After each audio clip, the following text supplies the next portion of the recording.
Olá, bem-vindo à nossa primeira videoaula da disciplina Relações Interpessoais, Abordagem Psicológica. Eu sou a professora Sandra, vou ficar com vocês, acompanhá-los nessa disciplina. Essa primeira videoaula, ela se refere à primeira unidade da apostila, que vem falar sobre a relação da psicologia com a educação. E aí nós vamos pontuar sobre a psicologia como área do conhecimento, diferenciando psicologia e senso comum, psicologia e ciência, como que a psicologia chegou a se tornar uma ciência, as grandes polêmicas da psicologia, que são as escolas que compõem a psicologia e educação. O que é a psicologia?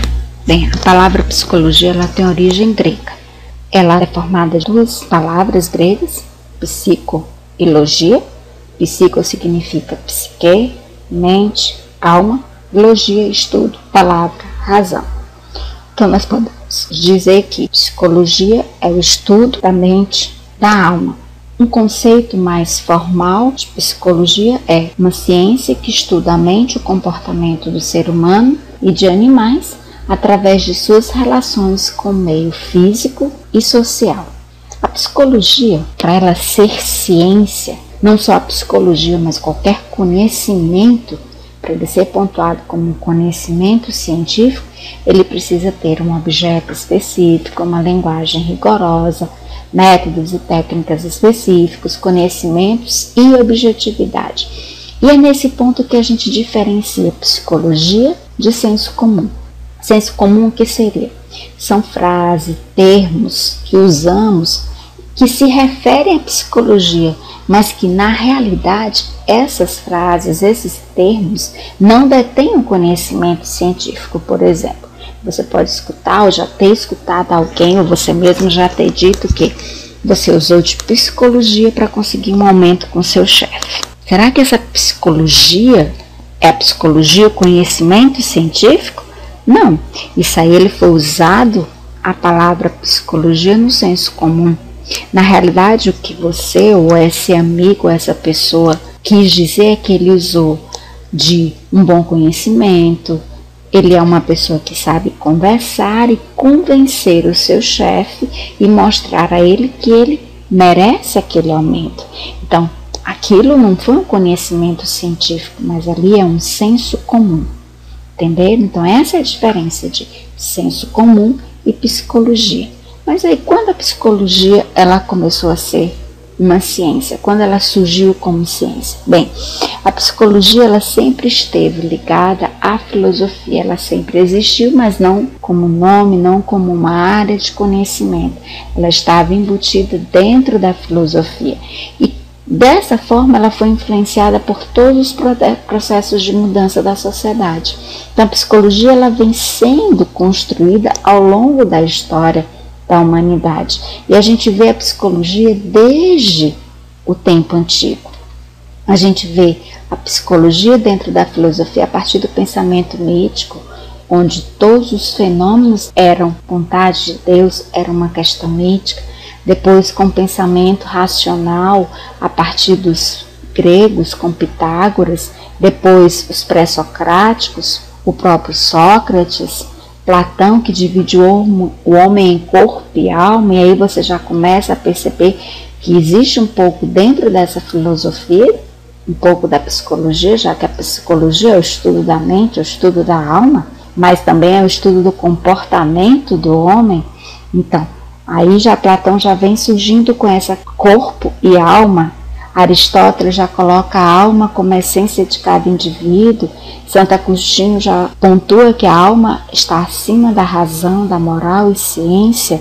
São Tomás de Aquino, a alma é a ação do corpo. Fé e razão unidas rumo a Deus. E aí a gente vê toda essa parte do tempo antigo, das primeiras civilizações, dos primeiros pensamentos filosóficos. E aí a gente tem o Renascimento, com René Descartes, que vem romper com esses dogmas teológicos tradicionais, passagem do Renascimento para o período moderno, onde a mente ela influencia muito mais ao corpo que o corpo à mente. E a partir daí a psicologia ela vem surgindo como ciência né? A psicologia ela vai sair desse senso comum para a ciência. Quando é que ela sai? Quando é que a gente começa a perceber que também esse conhecimento ele é um conhecimento do senso comum e não um conhecimento científico? Por esses fatores: verificar, analisar, sintetizar e enumerar. Todo conhecimento ele é um conhecimento de um fato, e esse fato ele tem que ser verificado. O que é isso? É um fato real, é um fato que não se tem dúvida sobre a existência dele, e esse fato ele pode ser analisado, ou seja, ele pode ser dividido em partes. E como ele pode ser dividido em partes, ele também pode ser sintetizado, ou seja, ele pode ser juntado, resumido, e ele também pode ser enumerado. Então, a ciência ela se usa desses 4 fatores para dizer esse conhecimento é um conhecimento científico porque ele pode ser verificado, analisado, sintetizado e enumerado. Então a psicologia ela surgiu como psicologia, como uma ciência, como uma área do conhecimento no final do século XIX, início do século XX. E nós temos aí algumas escolas, que compõem a base da psicologia. Não são todas as escolas, são algumas. Nós temos o estruturalismo, funcionalismo, associacionismo, behaviorismo, gestalt e psicanálise. As 3 primeiras foram as primeiras, começaram os estudos de psicologia com elas. E o que as diferencia uma das outras é a forma como elas veem, a visão que elas têm do homem e a visão que elas têm do mundo. Se diferencia um pouco. Umas são mais voltadas para o comportamento do homem, outros já veem o homem como um todo, o outro já vê o homem como o seu comportamento é resultado do que está do seu inconsciente, daquilo que ele não tem consciência. Então cada uma se difere dessa visão de homem e de mundo. E vamos dar uma olhadazinha um pouco mais detalhada sobre cada uma delas, mas não tanto também. Vamos começar com o estruturalismo. O principal aqui é você perceber que foi essa escola que deu o pontapé inicial a essa área do conhecimento chamada psicologia, no ano de 1879, quando Wundt fundou o primeiro laboratório de psicologia experimental. Aí depois vem o funcionalismo, essa segunda escola, que tem 2 grandes expoentes: Darwin, autor da teoria da evolução, e Galton, da teoria das diferenças individuais. O ponto a ser colocado como relevante é Galton, que conseguiu juntar, foi o primeiro que fez uma associação entre a psicologia e a educação. Mais importante é que ele fundou a psicometria, que é o estudo da idade mental. E nós temos associacionismo com Pavlov, que começa a ver aí a questão do comportamento, não só do homem como um todo, mas desse comportamento a partir de quê? A partir de experimentos de laboratório com animais, com aprendizagem animal. E ele começou a ver esses reflexos condicionados, reflexos não condicionados. Nós temos a escola behaviorismo, que é uma palavra em inglês que significa comportamento, comportamentalismo. Continua também nessa tendência de aprendizagem animal, de laboratórios, onde era percebido a aprendizagem desse animal. Nós temos aí um vídeo que você pode observar, Caixa Problema, para entender um pouco mais sobre essa escola. Continuando o behaviorismo, nós temos um outro grande autor dessa escola, um autor relevante, que é Skinner, que ele percebe, pontua que o comportamento humano é influenciado pelo ambiente. Aí nós temos Albert Bandura, que ele vai abordar de uma forma um pouco diferente de Skinner. Ele vai fazer uma abordagem sociocomportamentalista. Está no comportamento, mas também está na teoria cognitiva social, ou seja, da aprendizagem social. O homem ele aprende, o homem ele pode ser modificado o seu comportamento a partir da aprendizagem pela observação. Nós temos uma outra grande escola, que é a escola da Gestalt, que aí ele já vai perceber o homem como um todo, e não só olhar apenas para o comportamento do homem, mas o homem diante do todo. e vai trabalhar muito com a percepção, de que forma o homem percebe e organiza as suas experiências. E aí ele traz, né, para organizar essa percepção, ele coloca, essa escola coloca o que ele chama de princípios, né, princípios da proximidade, da continuidade, semelhança, complementação, simplicidade e figura e fundo. Nós vamos ver agora. Bem, princípio da proximidade. Então, a psicologia enquanto ciência para a Gestalt, ela começa a fundir esses princípios com a educação. E ela aproxima, né, um pouco esses dois fatores, psicologia e educação. E o que diz esse princípio da proximidade? A gente pode ver aqui no exemplo, nesses 3 pontos, nessas figuras de pontos, que ele é muito utilizado na coordenação motora, mas também ele pode ser usado enquanto nós somos seres sociais. O que ele nos indica, esse princípio da proximidade, enquanto seres sociais? Que nós tendemos a manter os vínculos com aqueles que nos apresentam próximos a nós, aqueles que estão mais próximos. Nós tendemos a manter esses vínculos. E na coordenação motora também. Quando você está treinando a coordenação motora de uma pessoa, você pode colocar pontos próximos uns dos outros, que ele vai fazendo o quê? Ligando os que estão próximos e não os que estão distantes. Mas para ele treinar, ele é mais fácil, mais cômodo, ele ir ligando os pontos próximos. Próximo princípio da continuidade. Ele também é utilizado no treino motor e nas relações interpessoais. E eu posso considerar esse princípio como um ato da imitação de pessoas conhecidas ou próximas no nosso cotidiano. E nós tendemos o quê? A imitar, a dar essa continuidade. O próximo princípio é o princípio da semelhança. Né? O que significa isso? Aqui o grau de complexidade ele vai aumentar um pouco mais. Então nós necessitamos perceber o que torna diferente e semelhante. Onde que cada uma das suas características possam conviver juntos. No princípio da semelhança, nós tendemos a classificar separadamente. O que é isso? Da mesma forma que nós tendemos também no processo de aprendizagem, né? Nós temos as habilidades de aprender conteúdos fazendo relações de semelhança ou de diferença entre os assuntos. Assim também como nas relações interpessoais, nós temos a capacidade de diferenciar-nos dos outros e nós sabemos que somos dotados de uma individualidade mesmo que estejamos numa situação de grupo. Então esse é o princípio da semelhança. O próximo princípio é o princípio da complementação. Nós temos uma tendência na nossa percepção de completar figuras incompletas, preenchendo as lacunas nas nossas relações interpessoais. É aquele princípio onde nós percebemos sempre uma pessoa que anda sempre com aquela outra pessoa, por exemplo, um casal. Então, quando nós vemos uma dessas duas pessoas que formam um casal, a nossa tendência é perguntar pelo outro. Por quê? É uma tendência na nossa percepção de completar figuras incompletas, de preencher lacunas. O próximo princípio é o princípio da simplicidade. O que significa este princípio? Que todos nós temos a tendência de compreender como aquele que atrapalha às vezes ajuda. E isso não é verdade. A questão da percepção é que nesse estágio a maturidade já se encontra quase que completa.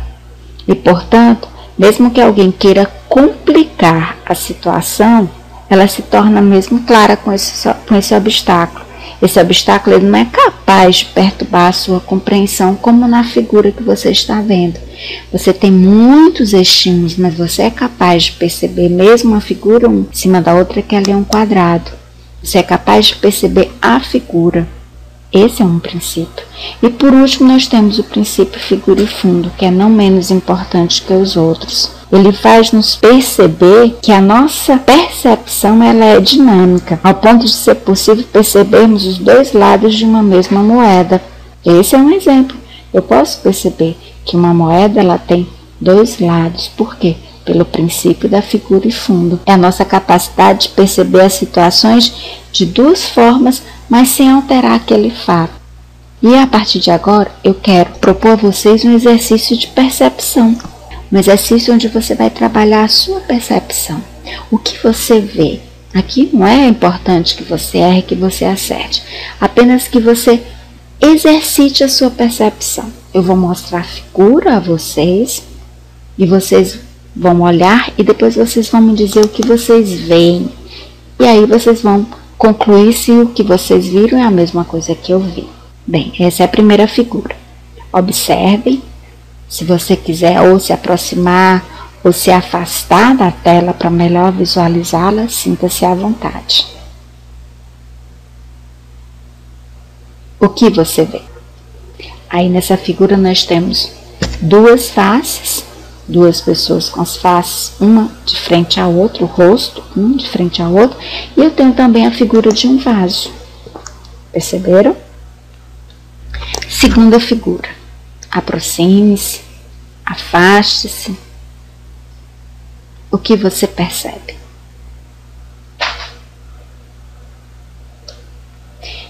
Uma jovem que está de lado e uma idosa. Essa é a próxima figura.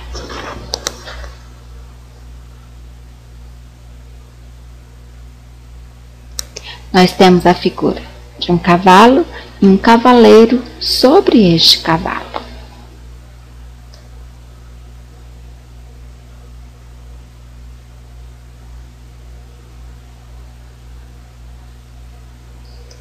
Nesta figura nós temos um saxofonista e o rosto de uma moça. Bem, esses foram alguns exercícios de percepção. E aí nós entramos na última escola. Esclarecendo para vocês, a psicanálise não se trata propriamente de uma escola, mas sim de uma área de conhecimento dentro da psicologia, no qual a pessoa está focada no que chamamos de apercepção. O que é a percepção? É a capacidade que as pessoas têm de identificar com clareza o que temos de trazer à nossa consciência. Porém, quando trago à consciência uma situação de conflito, o que me vem à tona, ou seja, a consciência, é apenas a menor parte desse conflito, né? Onde a maior parte desses conteúdos, eles são trabalhados à luz da psicanálise em um nível que ele chama de inconsciente. E isso é a psicanálise. E o principal expoente da psicanálise é Sigmund Freud, né? Um dos mais importantes teóricos desse conhecimento. Ele estudou desde o início, a partir dos fatos passados, a psique humana. Além desse aspecto, ele desenvolveu estudos sobre a sexualidade, inserindo inclusive a etapa etária da infância, postulando a dinâmica do complexo de Édipo. E aí ele criou uma teoria que a gente chama modelo psicossexual do desenvolvimento humano. Ele é muito pontuado em cima da sexualidade. E nós temos 2 filmes que vocês podem assistir e que esclarecem um pouco mais como é o surgimento da psicanálise, como que ela surgiu. E aí nós temos Erik Erikson, que é um dissidente da psicanálise, que rompe com a estrutura freudiana de pensar, ou seja, a forma de Freud pensar, ou seja, o desenvolvimento fundamentado em torno da sexualidade. E aí ele insere o social. Ele coloca o homem interagindo. Então, nessa interação, Erik Erikson acreditava que cada etapa deveria ser vivida de maneira satisfeita para que não houvesse problemas no desenvolvimento. Daí sua teoria ser pautada, né, ser pontuada e pautada no que ele chama princípio epigenético. Ele foi o primeiro teórico a descrever estágios do desenvolvimento humano dialogando com o social. E assim ele ampliou o conceito de educação. Aí nós temos a teoria sociohistórica, que foi fundada em 1920 na União Soviética, o seu principal expoente é Vygotsky, e é uma psicologia que busca compreender o homem na sua totalidade, na interação do homem, né, com seu social e com a sua história. Tem Valo, que também sofreu, assim como Vygotsky, a influência de Karl Marx, e a sua grande contribuição é que ele consegue fundar uma psicologia científica em conexão com outras disciplinas no contexto de interdisciplinaridade, principalmente na área da educação. Então aqui a gente termina a nossa primeira videoaula. Espero que vocês tenham gostado e nos encontraremos na próxima aula. Até!